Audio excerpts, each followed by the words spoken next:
What are we doing here, peddlers? Really, though?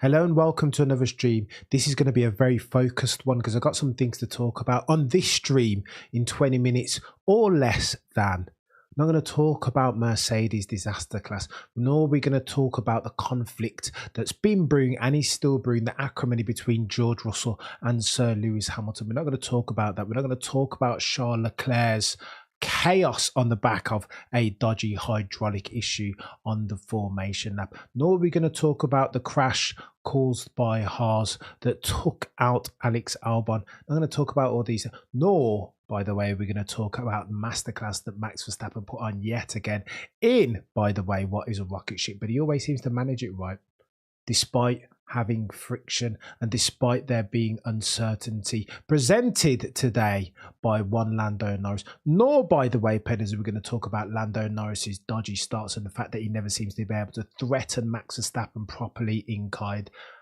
Continuous development. Lando Norris is a work in progress. You know what we're going to talk about, guys and girls? I've got to talk about those last 15, 20 laps from Fernando Alonso. I've just got to give the guy credit today. You know me, peddlers. Here's me. This is me coming to you in earnest, warts and all. Fernando Alonso, whatever you want to say about that chap's personality, I don't think he's the nicest chap. I'm not sure I'd even want to go for a beer with Fernando Alonso. I don't think he's that type of guy. But what Fernando Alonso is a god tier level racer. When he gets behind the wheel, as I ingest F1, guys and girls, all of that for me fades to the black. That is a self-critique.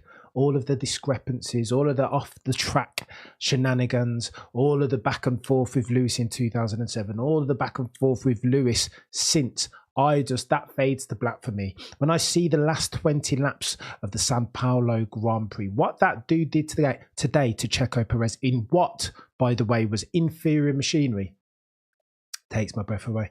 I just said to Baxty that I can't remember having shouted louder at the TV over F1 for the past 2 years. I'll be honest with you. I was rooting for that dude over the last 20 laps. So here's what happens. He's just fending off Checo Perez in an RB19 in a Red Bull that's ostensibly much quicker than Fernando Alonso's green Aston Martin Cognizant. Much, much quicker. How did Fernando Alonso do that then? Racecraft and devil, ladies and gents. Racecraft and devil, because that dude at 500 years old is a god tier racer yet and still. Let me explain to you how I did this now. This is important. You will hear Peter Windsor talking about short corners, right, and V-shaped lines of geometry. I'm going to get indulge me for a second, peddlers, because I'm going to get techie, because we need to get techie to dissect how Fernando Alonso kept Checo Perez in that Red Bull, that RB19 behind him for 20 laps, because I think we've seen something a bit special here, and the Sky Sports F1 broadcasting team didn't give it its requisite credence per se. Let me show you what he's doing. This is important. Going to get techie for a couple of minutes before I shed some light on this and give this guy's props. Look, Sao Paulo, we all understand the broader context of that track. It's got these, you got to jump on the brake pedal really, really hard, and then it's got some long straights. Sector 1, Sector 2, super straight. Sector 1 and Sector 3, super straight, right? Get on the brakes well and get on the loud pedal as early as possible. That's what you need to do, and that's how you save time around here. And then you got the super flowy, the super short, sharp turning Sector 2. Very, very different. It's almost like a chalk and cheese track. Lots of juxtapositions and paradox to solve for geometrically and physically. Here's what Fernando Alonso was doing, peddlers. I'm telling you, and I've just watched it back a couple of times because so much did I enjoy it. See these two lines? The blue one. If after this corner that we're looking at, this right hand here, if there is a big long straight like there is at Sao Paulo Interlagos in Sector 1 as an example, turn 1 to turn 4, or like there is at Sao Paulo Sector 3 after turn 11, then what you want to do is prioritize this blue line of a racing line, right? late apex, and that enables you to get on the throttle pedal, the loud pedal, earlier than it would if you were taking the geometric racing line, the geometric racing line being the red line here. And that's what Fernando Alonso is doing, all knowing all the while, that the best opportunity that Checo Perez had to overtake Fernando Alonso is at the end of the straight, namely into turn 4 in sector 1, into turn 1, sector 1. And so Fernando Alonso is pulling off one of these, right? He's making sure he gets on the brake pedal nice and early to facilitate him getting on the throttle at each of these turns, particularly turn 12, particularly turn 2, making sure that he's defending the turns where he's most vulnerable. And those, by the way, here's where you overtake at Brazil. And this is why I think this dude is God tier. I will say this. I think this dude is still God tier because he got the assignment and he nailed it. He understood exactly what he needed to do. No longer, okay, you can draw the similarities, as I have done, between 2005 Imola and the way that Alonso defended Schumacher then to what happened today. But I think it's slightly different. I think he used similar but different things. In 2005, what Alonso was doing was parking himself on the apex. He was hindering Michael Schumacher being super clever, devil and crafty. But he was a bit different, man. He was charging that ERS at every single turn that he knew that he could afford to. By the way, that wasn't set. Turn 1, into turn 1, he was charging it, but thereafter using it all, because Fernando Alonso clocked that his weak point, the place that you overtake at Interlagos, isn't turn 1 like the other numpties were trying. Like, he's not doing, you know what I mean? This isn't GCSEs for Fernando Alonso. He's levels as far as his racing IQ. You don't overtake someone into turn 1 and not expect to be taken back into turn 4. So why don't we just prioritize the turn? Do it once and do it right. Turn 4 was exactly the way that you overtake. Frank, mate, I'm trying. Listen, one day I hope to be as good a racing mind as Pete. I will say that. Here's what Fernando did so brilliantly. He understood, he identified the weak points where you overtake and can stick the overtake on the track. And the principal one isn't turn 1. That's for numpties, that's for noobs. Those who have proper racing IQ at Interlagos tee up for turn 4, just like Lewis Hamilton did, by the way, 2021 Interlagos. He didn't overtake Max Verstappen into turn 1, did he? Set it up with the dummy and then pulled the overtake and made it stick into turn 4. That's where you get it done. And that's where Fernando Alonso knew, A, he was really weak. And so lots of V-shaped corners or V-shaped line, whatever you want to call it, early braking, late apex, the rest of it. That's why he was doing that, particularly turn 1, turn 4. It was levels. It was levels, I'll tell you. Go back and watch it. I'm telling you, we'll enjoy it with these goggles on. Also, the level of detail that dude was paying to charging that ERS. Every single time he had opportunity. Here's why I know. Into turn 12 on that very last lap, penultimate, in fact, every single lap, just going into turn 12 when he had opportunity, charging it hard. Between turn 1 and turn 4, no charge, because he was using it all. There are the weak points of the turn. That's where you're going to get overtaken by an RB19 driven by Checo Perez. Fernando Alonso, absolute levels, genius from the chap, just knew what he was doing. Read the room and knew what he was doing. If ever you've driven a car and have to fend off somebody and faster machinery behind you around a track with very long straights and tight turns like Sao Paulo, then read the book that Alonso's just written in those last 20 laps. That's how you do it. And I'm here for that.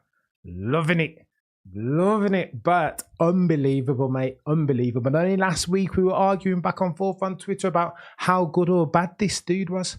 Oh, he's over the hill, they said. He's a bad person. His toxicity will always muddy the waters as far as Aston Martin cognizant are concerned. He's not the right guy. Do you remember earlier on in the season when he said he was going to just nothing but podiums? Oh, he's that's another nonsense, another falsehood from Fernando El Plan Alonso, the man from Oviedo Estoria. Well, let's get excited about that. And let me say this as well, yeah.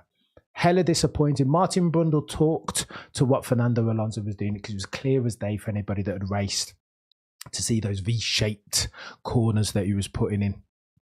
nuts, late apexes. You know what? To be fair, on turn 12, sometimes he wasn't even turn 12, turn 10. I want to say sometimes he wasn't even close to the apex. He wasn't trying to touch the apex, which looks weird for those of us who are used to the geometric racing line being the fastest. But like I said, on these tight hairpin corners that Sao Paulo, Interlagos is absolutely littered with, followed by these bloody long straights. Turn 12 is one, turn 1 and 2 is another. It makes more sense, especially if you're defending a quicker car, to do this late apex stuff. And I'm here for it. V-shaped corner, absolutely incredible. Squaring it off just so that you can get on the throttle pedal quicker. Where are you going to get overtaken, pedalers? Where are you going to get overtaken? At the end of the straight into the next corner. See turn 4 or turn 1. So your biggest and best defense is to get on the throttle pedal as early as possible, right? And if you can adjust your racing line and do a late apex like this blue line on the left of your screen, then that makes sense. And that's exactly what Alonso was doing. I've touched on it already as well. Charging that ERS at every single point where it was possible when he didn't need to be fending off Checo Perez. Levels, I'll tell you this as well, pedalers, just like Martin Brundle, I figured if Checo Perez gets past him, it's done. And on the penultimate lap, what did Checo Perez do? Into turn 4, managed to get past the man from Oviedo, Asturias. It was done. It was done, wasn't it? Well, it wasn't done. It wasn't done. Because that fella nailed it. Here's what Alonso did. Because I thought it was done as well. I was like, well, quicker car, fair play to him. Here's what Fernando Alonso did. Because he carried more speed than Checo Perez through the latter half of the penultimate lap, didn't he? It looked like he could have potentially pulled something off, maybe like latter stage of sector 2, maybe early sector 3 on that penultimate lap. But you know what he did? Here's what he did. He was driving the latter stage of the penultimate lap. He backed up, I want to say, like turn 9, turn 10. He had more speed, didn't he? More overrun. But he backed off deliberately with turn 4, look at me getting all twisted with my words, sector 1, turn 4, last lap in mind. He's made sure that he's got enough momentum. He's almost got, you know what they do, like they're doing quali, what they've been talking about in the pit lane, back off, give yourself some space to attack properly. That's almost what Fernando Alonso did on the last stages of that penultimate lap, so that he could attack. In his mind, crystal clear, he needed to get this move done on Checo Perez in that quicker RB19 into turn 4 of that last lap. So go back and watch the penultimate lap, how he backed off. The latter stages, Q2, latter stages of Q2 of sector 2, sector 3, backed off deliberately, didn't he? Mate, I don't know what to say. I'm absolutely astounded at this dude. Like the levels of racecraft. Anybody not named Max Verstappen or Lewis Hamilton on that grid, those other lot can't talk to Fernando Alonso. I'm sure it's different. It's different. Nobody else is getting that done, other than the aforementioned. Nobody else is getting that drive done like that dude. It's just, he is on a different level. And I love it. And what are we watching racing for, if not for those kind of displays? I will say this finally on the Fernando Alonso thing. Martin Brundle started talking about this because he was almost showboating. Sometimes the way he was missing the apex, particularly like turn 12, the way he wasn't just missing the apex by a millimeter. It was like miles. It was almost like he wasn't even attempting to make an apex. Fernando Alonso. So Martin Brundle started to talk to it, right?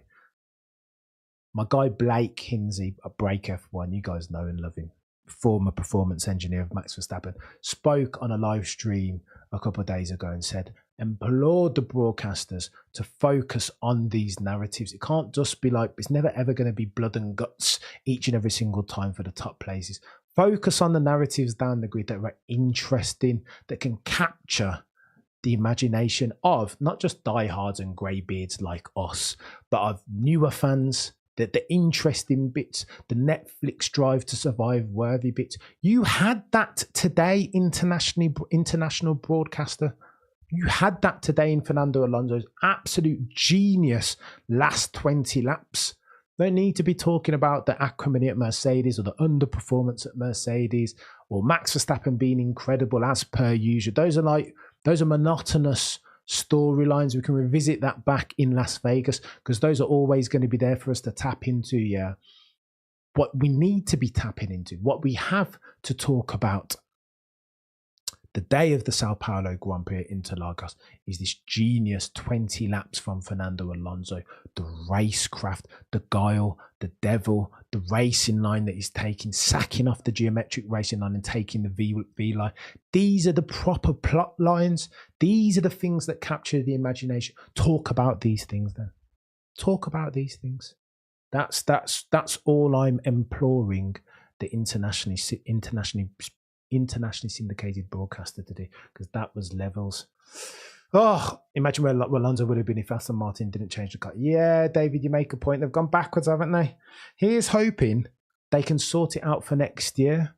Here's hoping, because it would be a shame. And as much as you hear me on this channel ranting about Lewis Hamilton not having the wheels requisite to challenge a Max Verstappen and how that's a crying shame, same thing stands for Alonso.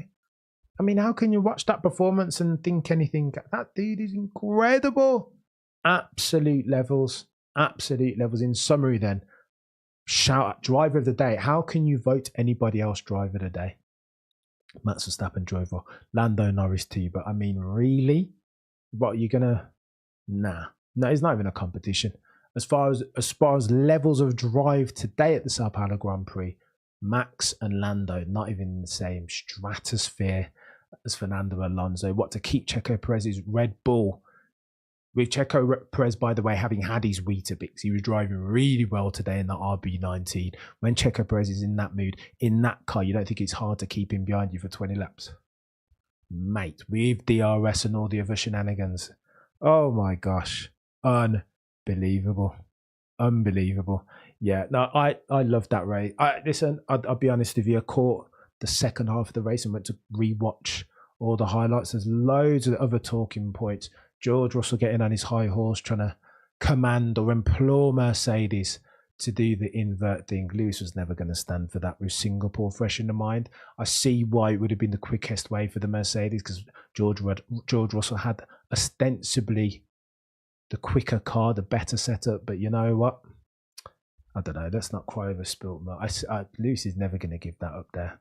Nor is he going to do the Carlos Sainz thing and use his DRS to string along George Russell. And I don't hate that. I will be honest. I don't hate that at all. Selfish. But what are these F1 drivers if not selfish? Ferrari again. Ferrari. Charles Leclerc out on the formation lap. Crazy. They need to do a very serious post-mortem and debrief and have a look at themselves, because that's not on. That's not on. The accident was a bit techie. It looked like it was the Haas, that one of the Haases was out instantly, right? So K-Mag out instantly. Hulkenberg carried on. Looked like it was Hulkenberg's fault, the sudden veer whilst he's in a Williams and Haas sandwich. That ultimately caused that accident. But you know what, peddlers? I can't even get caught up in the minutiae today. Today is Fernando Alonso's day. That's why. That's why. Fernando Alonso, absolute chaos. I just looked and I was like, how's he done that? How's he done that? His one chance to beat Checo Perez was to keep the fella behind him for 20 laps. On the penultimate lap, he loses the place and then takes him back on the last lap. Oh my God, that dude is so good. That dude is so good. We're lucky to have him. Say what you want about Fernando El Plan Alonso outside of the cockpit. Yeah, not a nice guy. Yeah, you might not want to have a bevy with him down your local drinking hole. Like, you might not. You might not. Maybe you don't want to take him to your latest war. Like, you might not. Who wants to have I don't know. Maybe Fernando Alonso isn't that guy. But what we're not going to debate is that dude, when he gets behind, his wheel knowledge is levels. And it was manifest today. He couldn't have taken that podium but for that. Levels, peddlers. And listen, in a minute, I'm going to go back and watch it again in a minute, because I just enjoyed it. I was off my chair shouting at the TV. And it was made even more great when you start to see, when you understand the mechanics of it, right? that this fella's taking the blue line and not the red, making sure that he's eking every bit of maximal velocity out of these very long straights at Sao Paulo. He understands the circuit and its characteristics and the best way to drive it to keep a Checo Perez in that RB19 behind him. Honestly, Pedlers, I think that was I love that. When F1 is like that, there is nothing but NASA. He's a wily old fox. He's Alonso, just doing these things and even as I was just watching it, because I've watched it about 2 or 3 times back now, I saw them click off to them pan to bloody the interviews and Lewis, and I was like, I don't want to see that. Instantly rewound back the tape to go and check out Alonso again. I wanted to see where he's deploying the RS. It's crazy, like every millimeter of ERS charge that he could eke out of that ERS, he was charging it into turn 1 sometimes. So what, you're in mid-turn, you're taking turn 1 into turn 2, which again is very complex as far as the braking zones and managing the handling dynamic, gripping up the front tire. Like, it's a complex, the sector 1 isn't an easy sector to go into. So the fact that he's charging his ERS, that he's back and forth on the bloody on the toggles on the steering wheel I'm like, this dude there is a way to manage a race, and Fernando Alonso knows how to do that. If you're talking about lights to flag, the quickest way, the line of least resistance, who better than Fernando Alonso? I don't know. I know Max Verstappen is brilliant, and I know Lewis is the statistical goat and all that, but if you're talking about race IQ siloed, just race IQ and racecraft and the ability to manage a race and adversity like that with a Checo Perez breathing down, the guy, Fernando Alonso is the guy. I don't care what anybody says. That's it. Gambella, I'm glad that you're here, man. The reason why you don't catch them, because I put them up impromptu. That's why. I need to start doing it more often. Have you all seen Matt singing Tom Jones on? I haven't seen it, Lolly. I wasn't paying attention to anything.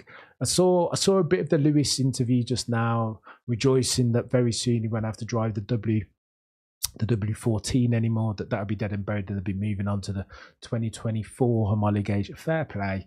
And George wasn't too pleased because he felt this and gutted that last year this was their best race and the race around which George got his maiden victory, and this year was probably their worst circuit because they fudged up the setup. Honestly, I don't, even as a Mercedes, even as a Lewis Hamilton diehard, not a new one either, one from before 2007, before Lewis even came into F1, reading up about Lewis Hamilton, watching the overtaking manoeuvres on Pizzioni and Piquet Jr. in Silverstone, at Silverstone even. Like, not a new Lewis Hamilton fan. So I've been there crying when he won his second championship at Abu Dhabi. But listen, that's all born of knowing wheel right. Lewis Hamilton is a brilliant driver. And as much as you'll always hear me come on and reflect fondly upon the great memories that Lewis Hamilton's given us, today is the moment to do that for one Fernando El Plan Alonso, because that was a genius drive. Absolutely genius. I loved it. David says that RB doesn't need a driver who's much faster than he did, obviously. You know what, David? I don't even know. I'll look at a couple of your comments and I'm going to go and run and watch this again because I'm too excited, peddlers. David, I don't know if today's the day when I'm not ready to put down Checo Perez on the back of that drive, because he drove well, man. He drove well. I'm not sure that critique and that characterization of Red Bull's problem is a timely one. I spoke to Tomo about this a couple of weeks ago, right? And I said that I think Sergio Checo Perez his approach over the past couple of weeks from a distance has been more serious. He looks ostensibly much more match fit than he had for the couple of weeks before then. So I feel like he's taking it serious. Crofty's already spoken to the fact that he's putting much more time in on the simulator, 3 days, even 4 days before the last race. So I feel like Checo Perez is being much more serious. Normally it would take time for that work, that revised, improved process to drip feed through to outcomes. But I feel like this race, this Checo Perez showing at Sao Paulo might be proof positive that already He's improved the process, he's feeding improved outcomes. I don't hate that from Checo Perez, man. If he carries on driving like that for the couple of races remaining this year, then I think he'll keep his seat. I do think What is going on, Macon? Macon, I'm just talking about Fernando Alonso. I'm not even going to do I can't get through there's too much shenanigans in this race. Red flags. It was a crazy race. I can't believe Crofty and Bundle were saying it was a bad race. It was crazy. Okay, so you didn't get the racing for first. Lando, I don't want to say he's fluffed his lines, but I feel like he gets the yips a little bit in front of when he's confronted with Max Verstappen, and the overtake to pull is on Max Verstappen. When, for example, he just needs to get a launch and put one up the inside of Max Verstappen, like he needed to do yesterday. He's a bit meek and mild. I joked with Baxty and Shez that on the back of the driver press conference after the sprint race yesterday, I saw a little bit of a change in the countenance of Lando Norris. He seemed like he wasn't. Normally, he's very deferential to Max Verstappen in all his overpowered racecraft. Normally, he just sits there in the press conference and agrees with Max Verstappen every word that he says, and he weren't doing that yesterday. They had a difference in opinion on loads of things. First, they disagreed on the pit lane shenanigans and the rules around that. Secondly, they disagreed around sprint format. You know, Max Verstappen hates it. His answer yesterday was something like, "I don't like change. Just make it how it was." And Lando was like, "Well, I don't know. I don't think sprint races that bad. They just need to tinker with the format." Lando spoke as a man who's in control of his own opinions and his own self-determination. And I didn't hate that from Lando, I'll be honest. Checo Perez, similar. Checo normally just disagrees with his teammate Max, and on sprint race in particular, Checo was like, "Mate, if you want more exciting, like if you want more exciting racing, then the format doesn't speak to that. Why don't we do the reverse grid?" He said the R word when his teammate, the all-powerful Max Verstappen, was like, "Now sack off sprint racing altogether." And I love that. I love that. Can't just, as brilliant as Max Verstappen is, you can't just put that dude up on a pedestal and just. If you're racing him, if you want to compete with him, if you have hopes and aspirations of winning yourself a world championship over the next couple of years or further along than that even, but so long as Max Verstappen's still racing, then you can't afford to overly respect that dude, because he's not going to respect you when you're wheel to wheel. What, you think he's going to defer to you? Do you think Max Verstappen's going to give you an inch? And the quicker that the likes of Lando, the quicker that the likes of Charles, Lewis, even the quicker that these guys realise this, they will understand the requisite rules of engagement with Max Verstappen if you harbour hopes of winning a championship. And I think if you go back on what I'd recommend it, go back and watch the driver's press conference. It's on YouTube somewhere. I'd paste you a link, but I'm busy here yabbering. Go and definitely watch that, yeah, and you'll see just a difference. If you watch the press conference regularly, you'll see like a subtle difference in Lando Norris's body language, the way that he was responding. No longer was he just like, "Yeah, Max, you're right. Yeah, Max, that's true. I defer to you, Max." I didn't know. He was like, "No, he had his own opinions," and he put them out there, and I rate it. I rate it. Alex, why are you acting like Max is some oppressive figure? He doesn't care what that. Yeah, Alex, I don't disagree. He doesn't care. He doesn't fuss. Don't know what. I think you've misused the word oppressive though. He just said, like, I'm saying this is the way that the other drivers respond to Max, not that he's oppressing them. I think you misread me, Alex. NASA, he literally said yesterday that he won't fight the Red Bulls. Who said that, NASA? No, I think NASA, again, we're misquoting here, and I like to have my facts straight. I think what Lando said is that he doesn't expect to be able to fight the Red Bulls, Max's Red Bull specifically, not because he can't fight with them or he's not prepared to, but because they're just faster, right? That was what I took from it. Abazaz, Max is apolitical. He doesn't have the skill to sway the other drivers. Sir Lewis holds a lot of respect. Well, I just don't think he cares, right, Max? I think Alex makes the point. Like, he just wants just a pure racer in every sense of the word. The other stuff is like fashion and turning up to, like, all that other stuff that some of the other drivers are interested in. If you ask Max Verstappen that's for the birds. Drivers aren't supposed to be interested in those other things. If You asked Max Verstappen. But yeah, peddlers, I've been ranting long enough. How long's that now? 30 minutes worth for Fernando Alonso. In summary, then, peddlers, yeah, Alex, go back and rewatch it. Don't take my word from it because I will get things wrong on here again. But I think you misquote ever so slightly. And again, we'll back and forth, and I might have misread it. I might have misremembered it. Hence why I'd recommend that you fact check me and go and watch it yourself. In summary, then, peddlers, today's a day to be in awe of one Fernando Alonso, the man from Astoria Oviedo. I struggle to put into words what I just saw from that dude in the latter stage of that Grand Prix. I thought he was incredible. The way that he's leveraging his racecraft, his understanding of the characteristics of Interlagos at Sao Paulo, the way that he knows in order to overtake, in order to defend and overtake, what you need to do is V-shape the corner like our blue line on here, sack off the geometric, the standard basic racing line, because that blue line allows you to get your foot on the loud pedal much quicker. And because normally, habitually for Sao Paulo, for Interlagos, after, particularly imagine turn 12 and imagine turn 4, if you employ that blue racing line around those turns in particular, you leverage and weaponize your maximal velocity because the straights are so bloody long. Hence why it's easier and more difficult to overtake and defend respectively using that blue line. And I think that's bloody genius. Watch it back again. Watch the last 10 laps again as I'm about to go and do, peddlers. And you will see Fernando Alonso almost, particularly around 12. It looks weird because it looks like he's almost deliberately avoiding the apex. He's taking the old karting line, isn't he? As you'd see them doing it, as Max Verstappen did so brilliantly in 2016 around this very same track. It looks weird, like he's missing the apex deliberately. Why is he doing that? Well, there's you why. And I think that was incredible. Not the biggest Fernando Alonso fan is your boy Cameron F1.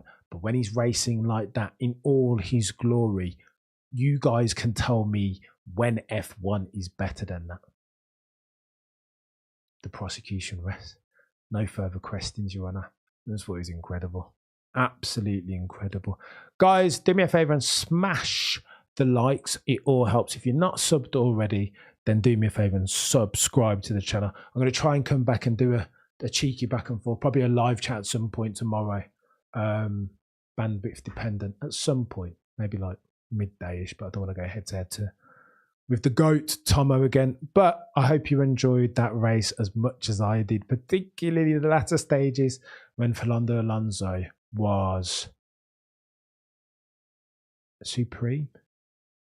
Absolutely incredible.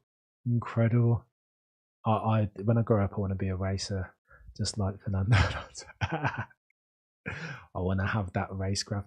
Right, peddlers, I'm running away. Thank you so much for watching. That's been another ep. I'll see you at the week at some point.